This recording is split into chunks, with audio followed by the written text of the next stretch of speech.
ان اللہ یقول، اللہ فرماتا ہے یا ابن آدم، اے آدم کے بیٹوں، تفرغ لعبادتی، اپنے آپ کو میری بندگی کے لیے فارغ رکھو۔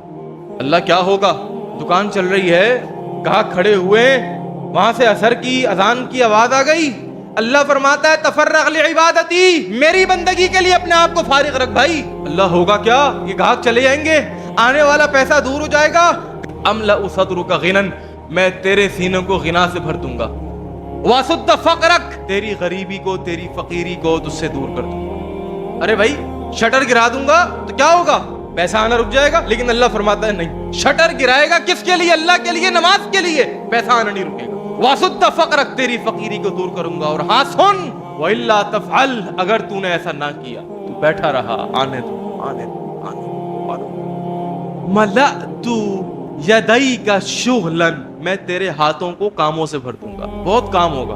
آج ہوتے ہیں نا لوگوں کے پاس فرصت نہیں ہوتی سر کھجانے کی، بہت کام ہے، بہت کام ہے بھائی۔ وَلَمْ أَسُدَّ فَقْرَكَ، ارے کام تو تیرے پاس بہت ہوگا لیکن تیری فقیری تجھ سے دور نہیں ہوگی۔ ہوتا ہے کہ نہیں ایسا، یار میں بہت محنت کرتا ہوں، صبح سے شام تک محنت کرتا ہوں، لیکن پتہ نہیں میں پریشان حال ہی رہتا ہوں۔ ہوتے ہیں ایسے لوگ، بہت محنت کرتے ہیں لیکن پریشان ہوتے ہیں۔ تو بھائی جتنی محنت مطلوب ہے اور جس وقت میں مطلوب ہے اس وقت میں کریں، جو وقت اللہ کے لیے ہے اس وقت میں اللہ کے بن جائیں۔